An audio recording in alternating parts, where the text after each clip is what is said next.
Hi everyone, hi Ken. It's good to kind of see you with very small people. So I'm very happy to follow Kate since she talked about spectroscopy and mentioned late-time spectroscopy, and I'm going to talk about late-time imaging. So you all know we have various ways of probing the environments and the natures of the progenitors of type 1a supernovae from hundreds of thousands of years before the explosion out to thousands of years afterwards. But we kind of had a gap where we stopped following supernovae a few weeks to a few months after the explosion. And for a few years now, we've started to follow them up when the hundreds to thousands of days after the explosion. So we're trying to plot this gap. And doing that, I am going to show you two things today. I'm going to talk about late-time observations in the optical, which I think provide us with a new diagnostic of everything from progenitor to explosion and nebular physics. And I'll also talk about the new plateau we've been seeing in near-infrared observations when type 1a supernovae are between 150 and 500 days after explosion, and what we think it means and how we think we can use it. So to set the stage, beginning in the 1980s with a PhD by Axelrod, we've had this idea that at around 500 days after the explosion, there should be a thermal instability that should cause a so-called infrared catastrophe, where cooling of the ejecta would switch from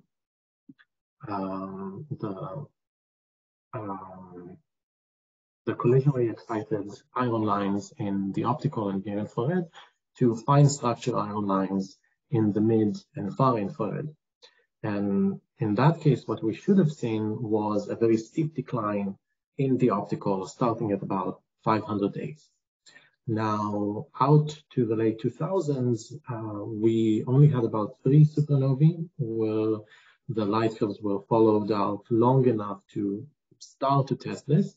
And we didn't see this. This is an example from the Ludas et al. Showing 2 epochs beyond 500 days, and it seems that the light curve just continues as before. Starting in the early 2010s, a few of us started following nearby type 1a supernovae with the Hubble Space Telescope out to more than 1,000 days after the explosion. And again, we did not see an infrared catastrophe. Instead, what we saw was the light curves beginning to slow down. We, at first, when I say we, I mean myself, as well as Ben Shapi, Yi Yang, and a few others. At first, we attributed this to the radioactive decay of long-lived isotopes of nickel. So we all know and love the nickel-56 radioactive decay chain, but you get other isotopes of nickel during the fast neutronization, and these have different half-lives. And so cobalt-57, for example, has a half-life of 200-something days. So you should only really start seeing its contribution to the light curve at late times. And this contribution fit the observations very well. However, it's never that simple, and there are other suggested explanations for why you would get a slowdown. You could have atomic freeze-out, where the recombination timescale of your collisionally excited lines is the same or longer than the energy deposition time. So the energy deposited into the ejecta gets frozen there. Or you could have changes in the fraction of positons that are trapped by the ejecta. For example, if you get temporal changes in the magnetic field of the ejecta, Or something new that was suggested in 2020, you could have delayed the position of the positons. So you wait a while and then they deposit the energy, and again, you get this slowdown. And Wolfgang Kersendorf and I think it's Georgios Dimitriadis both showed that, at least with supernova 2011 FE, which had the most precise measurements and going out to the longest late times, you could really fit the measurements with all of these models. Boaz and Eli showed the same thing in their paper. So using one supernova is not enough, even though it's our nearest and dearest. And so one thing you can do is continue to push the envelope, go beyond 2,000 days, where we expect to see contribution from another long-lived isotope, this time iron 55 decaying to manganese 55. And a PhD student in Ben Shapi's group did indeed analyze measurements of 11FE taken more than 2,000 days after the explosion, and they see this second expected slowdown. However, again, you can still explain this with some of the other models, such as the delayed positon deposition. So again, you need more than just 2011 FE. So for a few years now, I've been slowly building up a sample of nearby supernovae that I've been able to image with HST.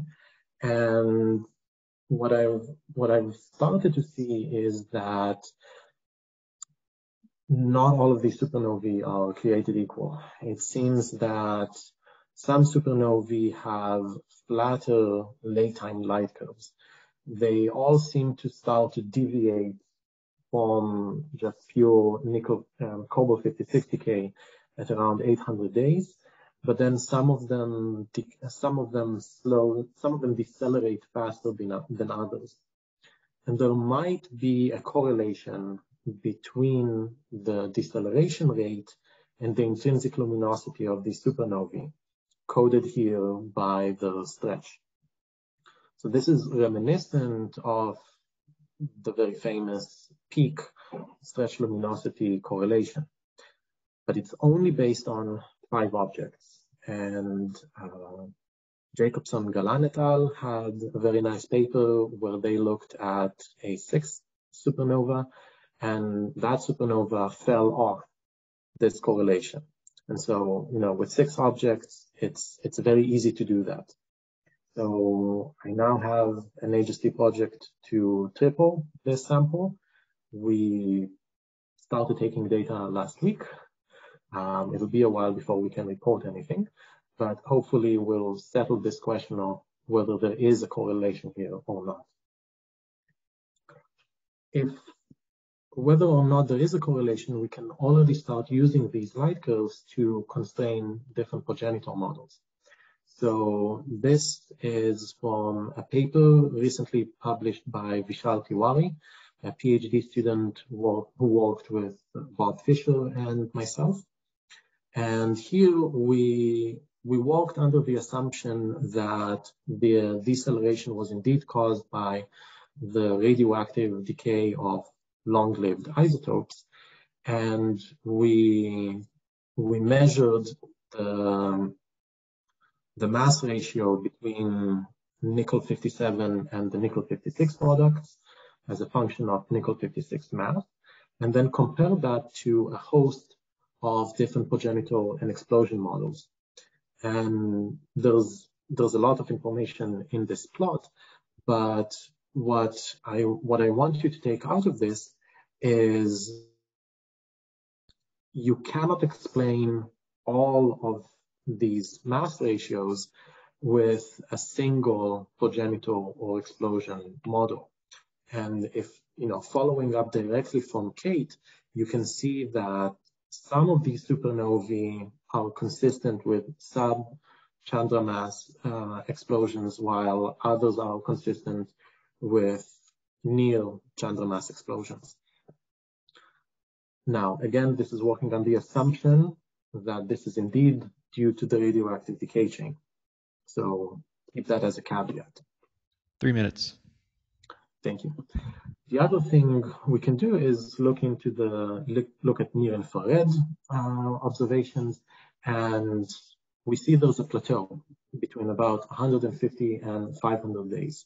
When I published this, the plateau was very apparent in the H band, and there was some evidence for this in the J band as well. Maxime Deckers, a PhD student working with Kate and myself, has now fleshed out the plateau with more supernovae, and we can now definitely say there's a plateau in J and H. It's much flatter in J than in H, and there's no plateau in the K band. And you can explain this by invoking a change in the dominant ionization structure of the ejecta from doubly to singly ionized iron group elements, where in J and H you're dominated by iron 2, which remains constant along the plateau, while in the K band you're dominated by a fast declining iron 3 feature, which is why you don't have a plateau. We now need to explain why the plateau comes to an end at around 500 days. And back in 2020, we had one spectrum in the near infrared taken at 600 days, which showed a tentative first detection of iron 1, which may tell us that once again we have another shift in the ionization structure from singly ionized to neutral atoms. So this is a new subfield. It's only been around for about 6 years. We're slowly building up the sample in the optical. We're doing this faster in the near infrared. We already have a few interesting discoveries. I think the most important thing is that we have a new tool of observations for theorists to play with. And I invite you all to please start using them. All of these data are public, they're in the papers. If you don't find something, please let me know. The paper by Vishal Tiwari is already out. Maxime's paper will be submitted soon. And we have a host of other projects now also looking at peculiar 1As, because everything I've shown you so far has only been for the normal ones. So I think I'll strengthen what Kate said. I also think that we're now at a point where we can say we probably have more than one progenitor channel for normal 1As, and definitely different sub-channels or even different channels for peculiar 1As. And I specifically, when it comes to the late time stuff, I would like to hear more from the theorists. And with that, I'll finish and take questions. Thank you.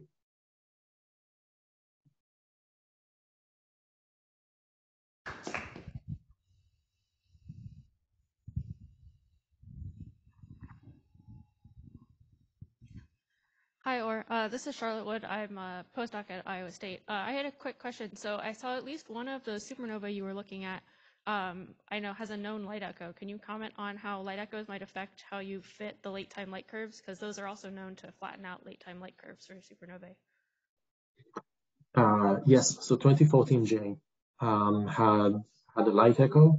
I have a paper on that. There's another paper by Wang Lietao. Both of us have determined that while there is a resolved light echo expanding outwards, there was no contamination from the light echo within the point spread function. I could do that by comparing the colors of the supernova to the colors of 11Fe, which doesn't have a light echo. So we think that at least our observations are not contaminated, but that is something you have to check with all of these supernovae. All of the other ones show no contamination. I also saw 98 BU with the infrared plateau that also has a light echo. I assume that that is not contaminated because light echoes are not usually in the infrared. So that's one I didn't look at as closely, but I would agree with you on that. And I think this late, it probably, no, I didn't check the point spread function on that one, but I don't think you would have, light echoes tend to be blue. I don't think they would do much in the near infrared. All right, thank you. Thanks. Hi, or this is Win from UC Berkeley. Really nice talk.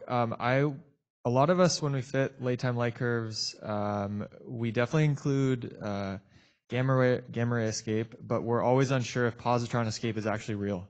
Like if we really should be using it, and because we have no constraints on it for most of the objects that we fit. But I'm just wondering if you have comments on it, or if you're finding that it's something that is significant when you actually have a sample of pretty late, very late time observations in type 1As. So I do not have a comment on that. Ivo is in the room. Ivo, do you want to say something? I think that's so far no conclusive. As far as I know, there's no real good cases that show that positrons do escape. But you know, like you're saying, the Kerzendorf paper basically, you know, many different explanations have the potential to explain the light curves. So. Cool, sounds good.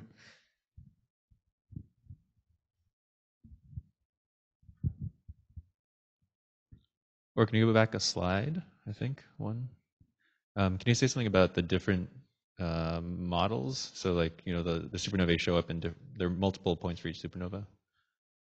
So each family of models is shown using different metallicities and I believe densities as well. So Ken, you should, some of these models are yours. So, no, I mean for the supernova, like the observations. Oh, for the observations. Why do some of the observations have two measurements? Those are cases where the same supernova was observed by two different groups. So 2014J, for example, one is mine, I think the one on top with the asterisk, and the other one is from Li et al. We had slightly different, we had measurements in different filters, and more importantly, we had slightly different assumptions going into the fitting. So you should have that here for 2014J and for 2011 FE. And if you go to the paper, we do explain exactly what were the different assumptions for each one of the fits. Any more questions? If not, let's thank Or.